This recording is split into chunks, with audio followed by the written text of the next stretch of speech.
Merhabalar değerli dostlarım. Günlük stres etkenlerinin, ekonomik zorlukların ve siyasi gerilimlerin damgasını vurduğu günümüzün hızlı dünyasında kendi kaygılarımıza kapılmak ve başkalarının karşılaştığı mücadeleleri gözden kaçırmak kolaydır.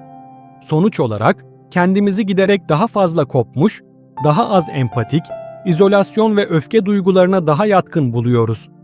Ancak bu kargaşanın ortasında güçlü bir panzehir var. Stoacı, düşünce ve empati.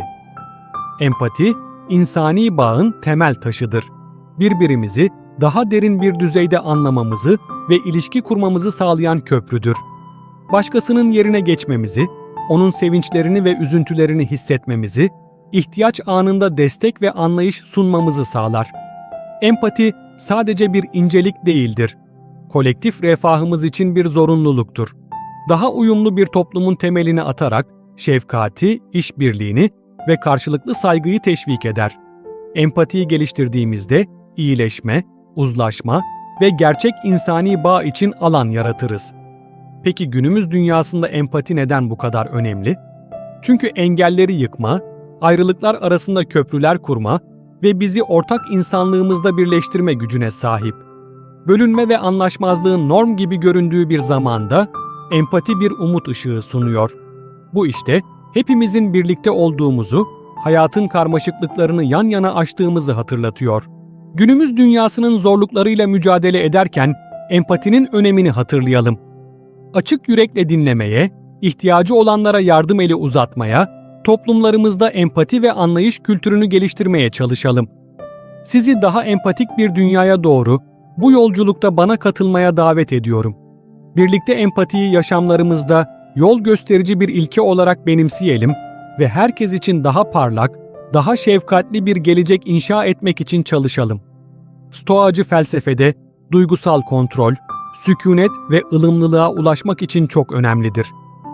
Empati güçlü duyguları uyandırabilirken, stoacılık bireylere duygusal dengeyi korumayı ve dış koşullar tarafından tüketilmekten kaçınmayı öğretir. Stoacılar, empatiyi çalkantılı duygulara yenik düşmek yerine anlayışı geliştirmenin bir aracı olarak görerek, kişiler arası dinamikleri net ve soğukkanlı bir şekilde yönlendirir. Empati, insan bağlantısının ve anlayışının temel taşıdır. Başka birinin yerine geçme, onun ne hissettiğini hissetme ve bakış açısını anlama yeteneğidir. Çoğunlukla bölünme ve yanlış anlamaların damgasını vurduğu bir dünyada empati, iyileşme ve birlik için kuvvetli bir güç görevi görür. Empati uyguladığımızda kendi içimizde şefkat ve nezaket geliştiririz. Başkalarının ihtiyaçlarına daha duyarlı, yardım eli uzatmaya daha istekli ve farklı bakış açılarına daha açık hale geliriz. Empati ırk, din ve kültürün sınırlarını aşar ve bize ortak insanlığımızı hatırlatır. Dahası, empati daha güçlü ilişkileri ve daha etkili iletişimi teşvik eder. Başkalarını gerçekten dinleyerek ve onların deneyimlerini anlamaya çalışarak güven ve uyum oluştururuz. Liderlikte empati sadece arzu edilen bir özellik değil, aynı zamanda çok önemli bir beceridir. Empatik liderler güven ve sadakate ilham verir, ekiplerini motive eder ve herkesin kendini değerli hissettiği olumlu bir çalışma ortamı yaratır. Şimdi sizden empatinin üstün olduğu, anlayış ve şefkatin etkileşimlerimize rehberlik ettiği bir dünya hayal etmenizi istiyorum. Bu dünyada çatışmalar anlayışa dönüşüyor, ayrılıklar birliğe dönüşüyor ve bireyler karşılıklı destek dokusu içinde gelişiyor. Halbuki empati, farklı geçmişlere ve bakış açılarına sahip bireyler arasındaki uçurumu kapatarak derin bağlantıları teşvik eder.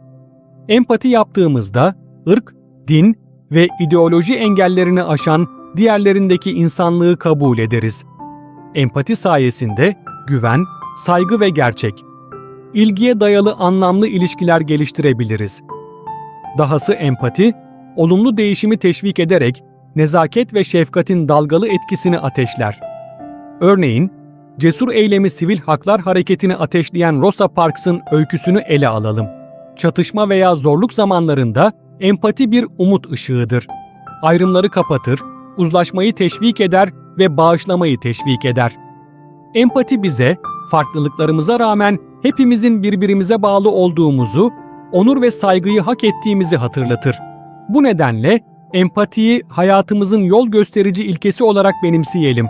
Dünyayı başkalarının gözlerinden görmeye, açık yürekle dinlemeye, gittiğimiz her yere nezaket ve anlayışı yaymaya çalışalım. Çünkü empatide hayatları dönüştürme, köprüler kurma ve herkes için daha parlak, daha şefkatli bir dünya yaratma gücü yatıyor.